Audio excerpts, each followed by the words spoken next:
Hari Om. We are now on the mantra 9 of section 1 of chapter 3.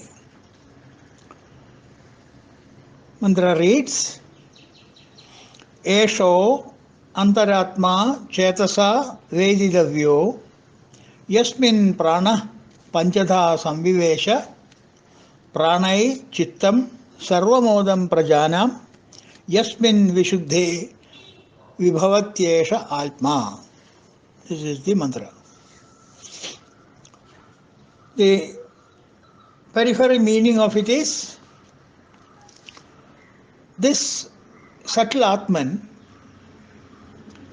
should be known by the discriminative intellect as being in the body, whose prana entered in 5 different forms.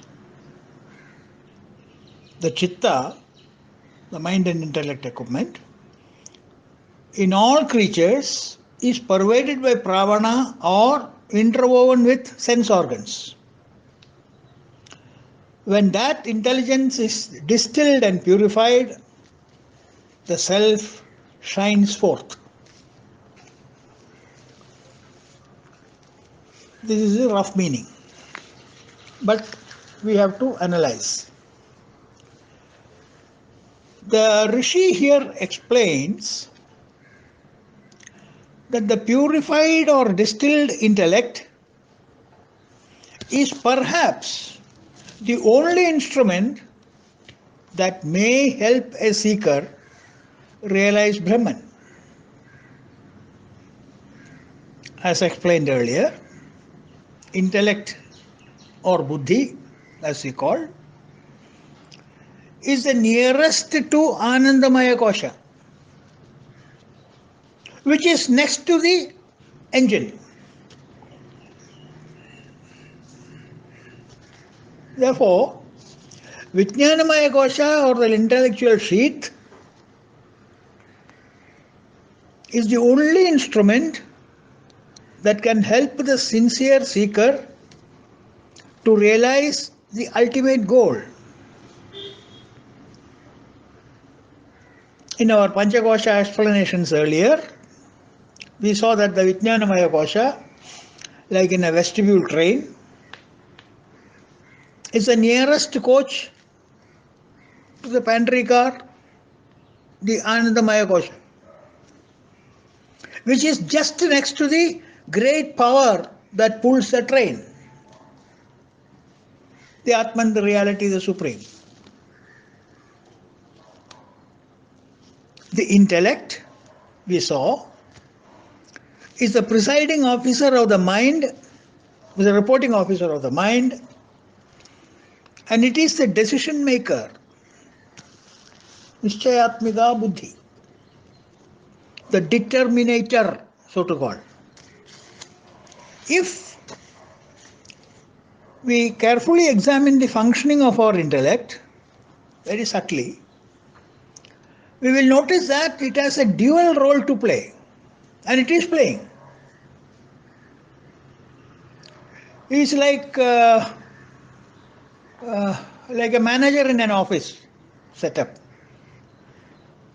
He represents the staff doing various activities of the office, including the supervisor of the staff.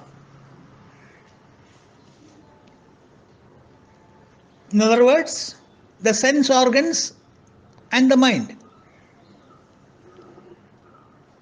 The intellect has to take care of their interest also.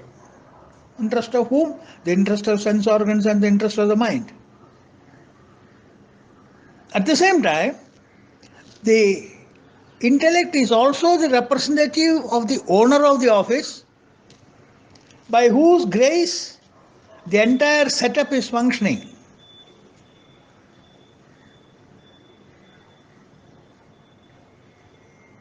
Think. The gross intellect, with its determinative power, acts on behalf and for the interest of the supervisor and the staff under him. namely the mind and the sense organs. On the other hand, the same intellect in its subtle form, with its discriminative power as opposed to determinative power, represent the interest of the management or the owner and takes care of the corporate objective being achieved. There is no other way to explain. That's the reason why we have to go around and about it. The power of the intellect, therefore, are known as Sthula Buddhi and Sukshma Buddhi. The gross intellect that supports the sense organs and the mind is the Sthula Buddhi. The subtle mind, which is the Sukshma Buddhi, toes the line of the management, meaning the Atman, the reality, the Supreme.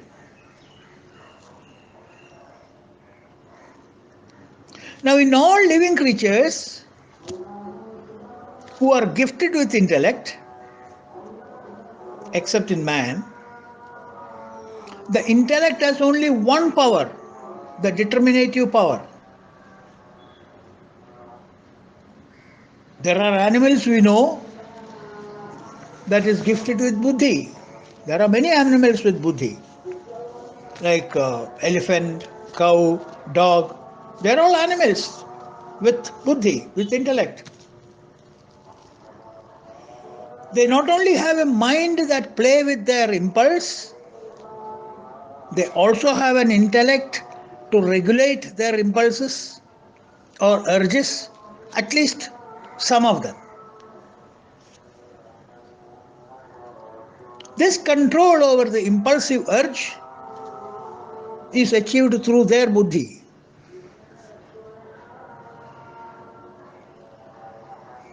But when it comes to human beings, the Creator has installed in them a higher version or an upgraded version of the intellect, which is having dual functions of determinative and discriminative. Not only it determines, it fixes, it decides, but it also has a role of a discrimination. Without the discriminative intellect, known as Viveka, man and animal are same in all aspects. With this discriminative talent, man is considered to be a higher species, the roof and crown of creation. Ahara nidra bhayamaidhunanam samanyameda pashubha naranam jnani naranam adhigam vishesha jnanam vihina pashubha samanam. Ahara, food, nidra, sleep, bhaya, fear, maidhunam, sexual acts. All this, ahara, nidra, bhaya, maidhunanam, samanyameda, common. All these above qualities or activities are common Pashubha Narana, in Pashu and in Nara, in animal and in man, all these activities are same. The urges are there with both. Jnani Naranam Adhigam Vishesha. That Nara, that man who is bestowed with jnana, and therefore is called a jnani, who is bestowed with not merely intelligence but bestowed with wisdom and vivek, is adhigam vishesha, is better upgraded version of the intellect over the animals. Jnanam vihina.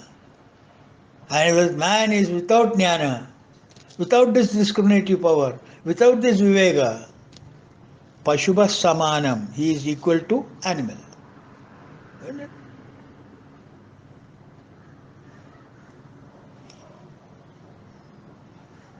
All the animalistic urges are in man. But man is one step above because his intellect has got a discriminative power called wisdom or vivek. That is where you find in animals. Animals is always horizontal, isn't it? Most of the animals are horizontal. Why? All animals are horizontal. Meaning what? They have their stomach, that means the sense organs, and the head, the intellect, in same line. But in man, the head is over the stomach. The head has got a discriminative power over the sense organs of actions and the mind, and therefore the head is above the stomach and not in line with the stomach. Therefore, this discriminative intellect is the fit instrument to be employed for self-realization. And Shankara calls it as the crust jewel of discrimination, the Viveka Chudamani. There is a book, a beautiful spiritual treatise by Shankara in the name of Viveka Chudamani. No other instruments in human system can do this job, can help human being to discover the self. The discriminative intellect or Viveka has also a locational advantage. As I mentioned earlier, it is placed just next to Anandamaya Kosha.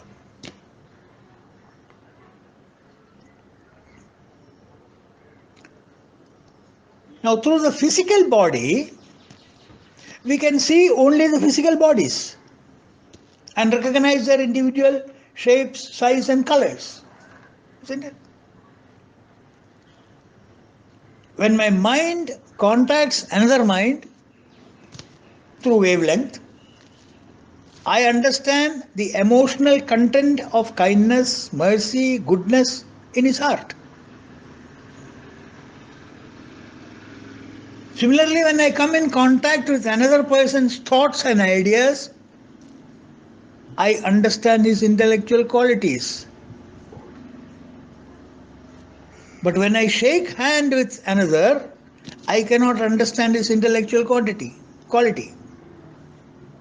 Similarly, to recognize the Atman in me as one which is present everywhere, I must look at it from a spiritual standpoint of view.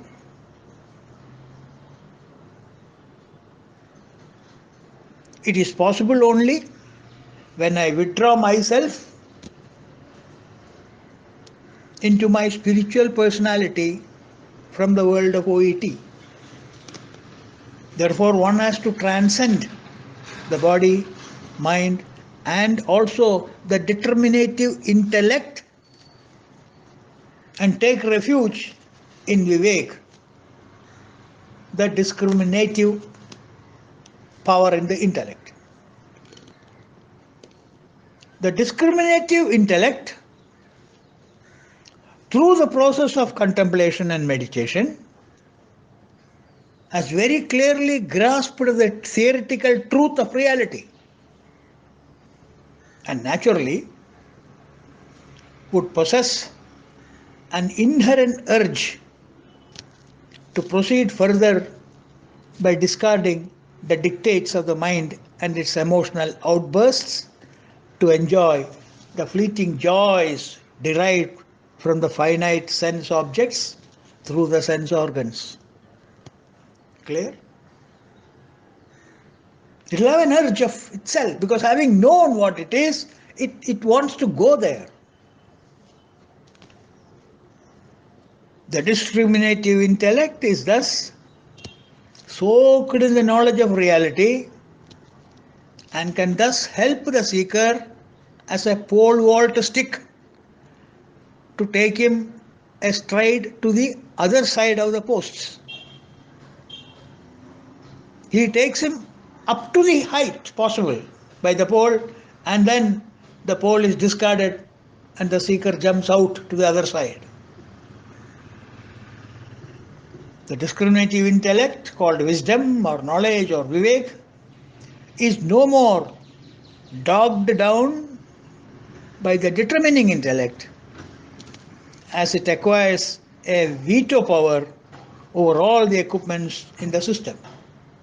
It vetoes the sense organs, it vetoes the sense objects, it vetoes the mind, and asks them, shut up, I will decide what I want.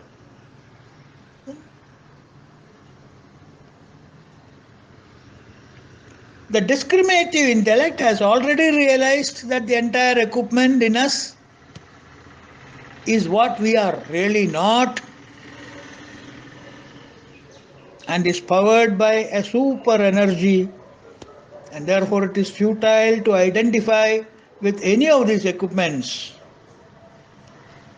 To say that I am the body, I am the mind, I am the determinative intellect is all rubbish. It's all not true. You are identifying with everything that you are not, and not identifying with the only one which you are. Thus, by a process of serious meditation, the subtle or the sukshma buddhi in us has started negating the entire outer world,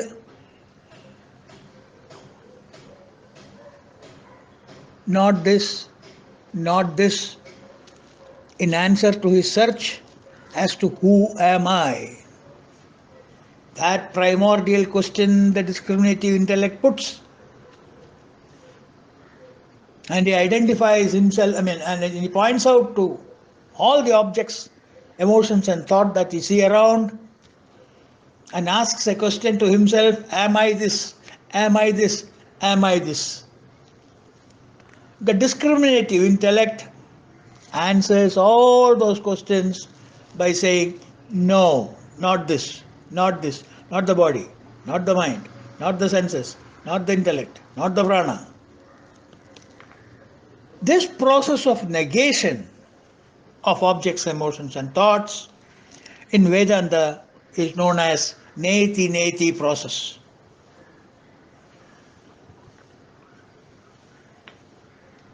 In the Pradasmarami Stotra, some of you or most of you may know, we have Yam Neti Neti Vajanai Nigamo Avochu Tam Deva Deva Majam Achyudamahuragriyam. Yam Neti Neti Vajanai Nigamo Avochu. By stating that I am not this, I am not this, I am not this, I am reaching what I am. Tad Brahma Nishkalamaham Nacha Bhuta Sangha. I am that Nishkala Brahman, Nacha Bhuta Sangha. Not this set of Ali Baba and 40 thieves.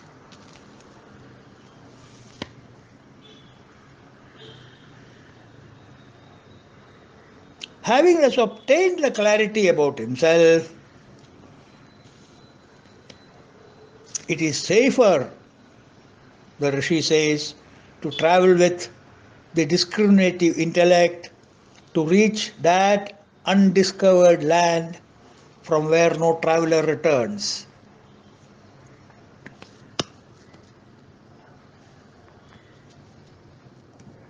Yasmin Vishuddhe Vibhavatyesha Atma. None of this, nothing that is seen in the world, I am. I am that unseen power.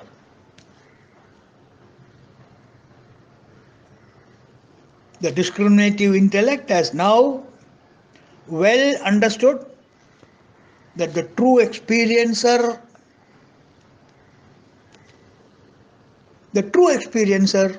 is not the body or the mind or even the intellect.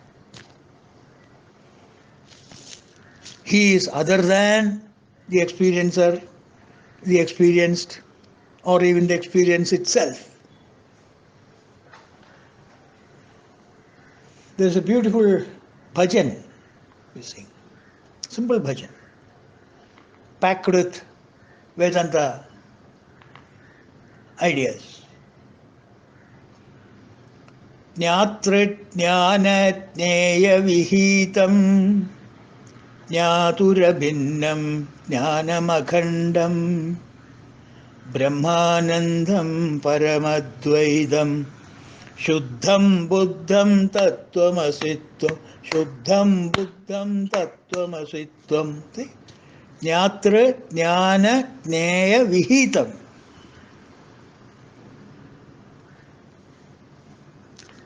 A knowledgeable man, the knowledge, and what is required to be known, jnatra, jnana, jnaya, vihitam, they are different.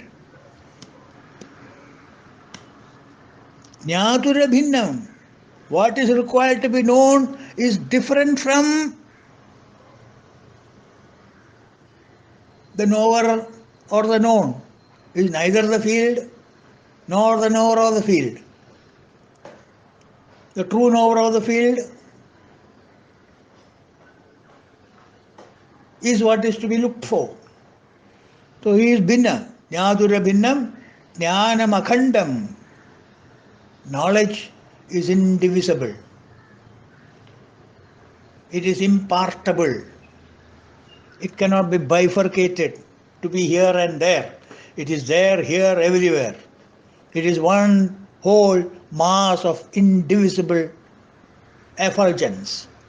Jnatura bhinnam, jnanamakhandam, brahmanandam, paramadvaidam, one without a second, shuddham buddham tattvamasitvam. That's a beautiful bhajan we have, which explains the gist of the stanza under coverage today. Let us see what the Rishi have for us in the next mantra of this section. Hari Om.